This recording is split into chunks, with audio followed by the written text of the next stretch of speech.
droite, 10 mètres, saute et droite très bon, 30 mètres, saute et gauche au bord, remontée,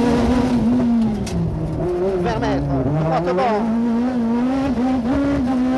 et le gauche très bon, sur droite à fond, coupé, épingle gauche, sur droite à fond, coupé, épingle gauche, et droite à fond plus.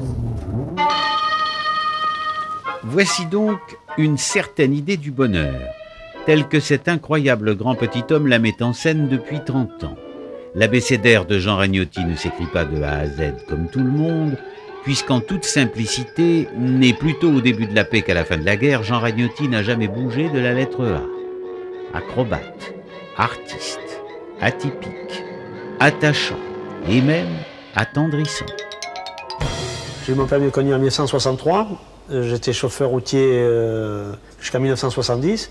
Et de 63 à 67, j'ai économisé sou par sou pour pouvoir m'acheter ma première voiture de rallye ou sportive.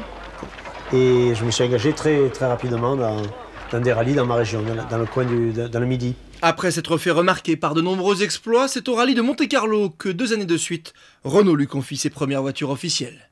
Pour moi, 75, avec toute l'équipe, avec Terrier, avec André, avec Nicolas, c'était quand même un grand moment. Et surtout, le fait de piloter la petite berlinette alpine, qui a forgé sa carrière aussi un petit peu que sur sa maniabilité et légèreté, parce que ce n'était pas la voiture la plus puissante du plateau, bien sûr, à cette époque-là. Et en 75, il y avait déjà les Lancia Stratos, il y avait les Porsche, il y avait des voitures plus puissantes, mais les performances sur la neige, en maniabilité et même sur l'asphalte, faisaient que c'était quand même la reine des rallyes à l'époque. En 77, sur l'Alpina 310, Ragnotti enlève son premier titre. C'est un bon souvenir parce que le championnat français de rallycross, c'est vraiment la campagne, c'est vraiment la fête au village. Et partout où on a couru, dans tous les endroits où on a couru dans cette année-là, il y avait toujours une très bonne ambiance auprès du public. Il y avait toujours une bonne fête le samedi soir, la veille au soir. Et il nous arrivait de prendre le départ des courses en n'ayant pas beaucoup dormi, mais pas parce qu'on faisait de la mécanique. L'année suivante, Ragnotti arrache la seconde place du rallye Monte-Carlo au volant de la nouvelle Renault 5, un véritable triomphe médiatique. Oui, c'est sûr que c'est ceux qui faisaient comme parler énormément de la Renault 5 Alpine, parce que tout le monde savait que c'était une voiture qui n'avait que 135 chevaux, et a priori, sur le papier, on ne pouvait briguer qu'une victoire de classe et de groupe, à la rigueur, le groupe 2. Mais la victoire au scratch devant les groupes 4, ça par contre, personne n'y pensait. Et on a même eu le titre de champion de France des rallyes en 1980, avec 3 victoires au scratch, devant Andruet, devant Béguin, devant des pilotes et des voitures très performantes. C'était quand même déjà plus que bien pour une petite voiture. La même année, apparaît la Renault 5 Turbo qui va permettre à Jeannot de batailler au plus haut niveau.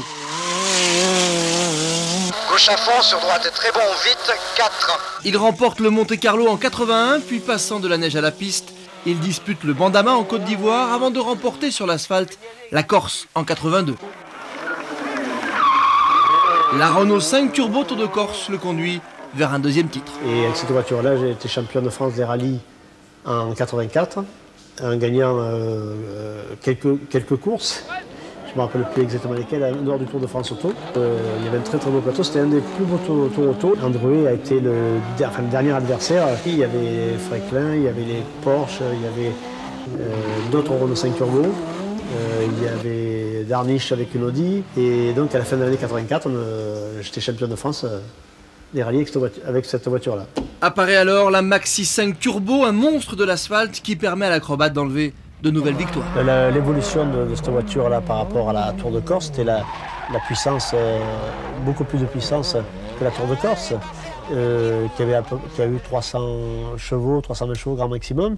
C'était surtout la souplesse du moteur, le couple moteur, la souplesse du moteur et un comportement de tenue de route un peu meilleur que la Tour de Corse aussi. Cette version-là m'a permis de gagner le Tour de Corse 85 et le Tour de France, et puis quelques autres épreuves, et je me suis bien régalé avec cette voiture-là. De la surpuissante propulsion à la petite traction, Jeannot développe la Renault 11 Turbo avant de disputer le championnat du monde en 87. Face aux 4 roues motrices, Jean Ragnotti signe des exploits dans tous les pays pour terminer à la 3e place du classement mondial. C'est une voiture que je n'imaginais pas inquiéter, en tout cas sur la terre, comme au Portugal, inquiéter les 4 roues motrices, sachant que la Renault 11 n'avait que 2 roues motrices.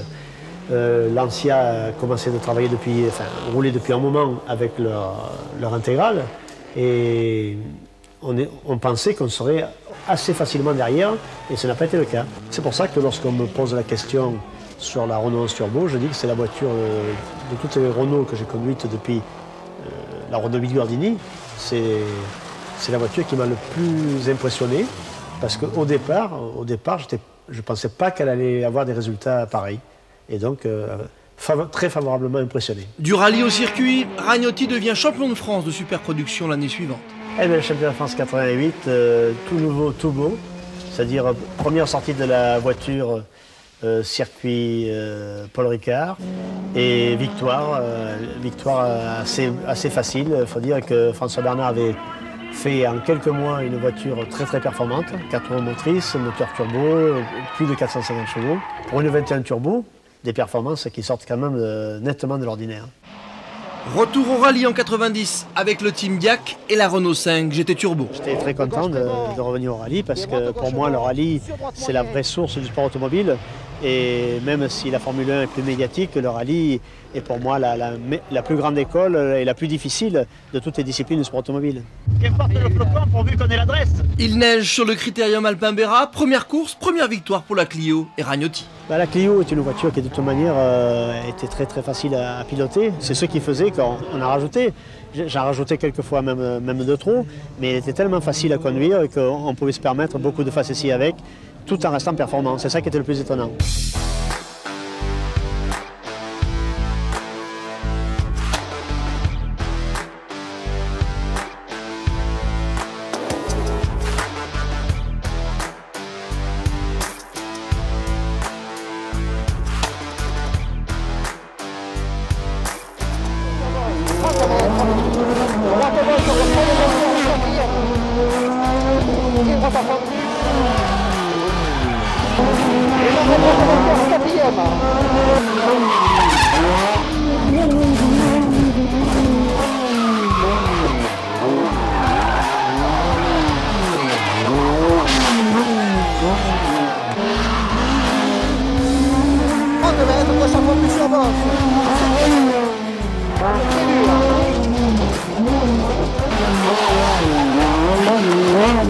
Vous pouvez l'applaudir pour cette première sortie donc de la Renault Maxi Clio. Cette séduisante gentilhommière est la propriété du chien Fausto Ragnotti. Chez Fausto le chien habite en effet en permanence toute la famille. Et quand on dit toute la famille, comprenez Jean, Élisabeth, épouse bien-aimée, qui sera sans doute canonisée un jour de son vivant, et puis encore Julien, héritier du génie funambule, lequel génie est assez vu rarement dans le rôle du guerrier apaisé et repu de victoire. Avec des voitures maniables. Et parfois on se prend à songer au grand Ballesteros, qui a sans doute inspiré à notre artiste ce sport loisir devenu un peu comme une seconde nature. Un peu seulement, parce que chasser le naturel, il revient au galop.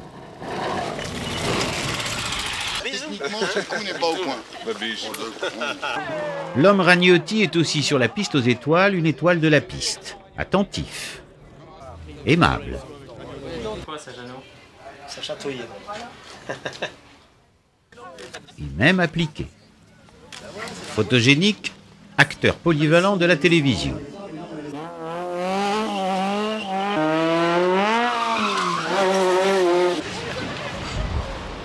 Au boulot.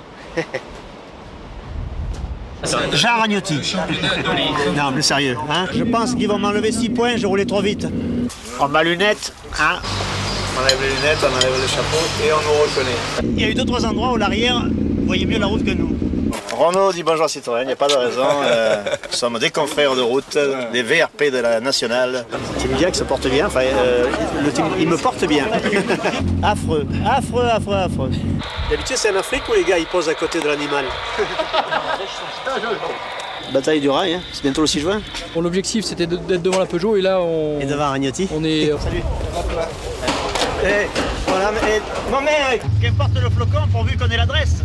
Tu as remarqué que le nez c'est plus petit là. Jean Ragnotti, acte 2.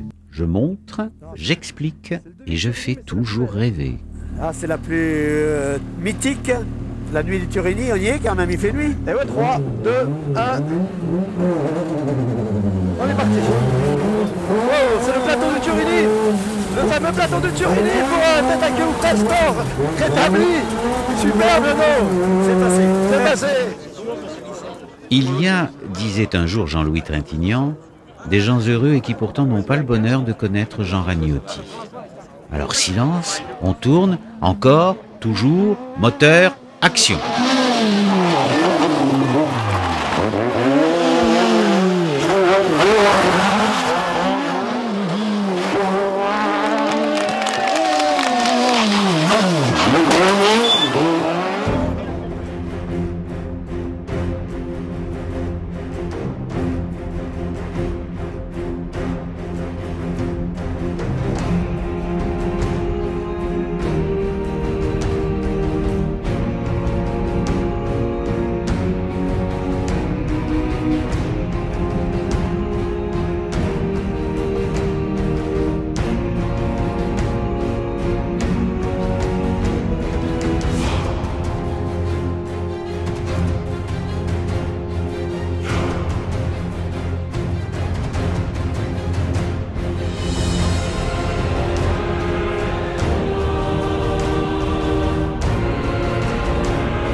Votre programme vous a été présenté par MyGT2i, l'appli des passionnés de sport automobile.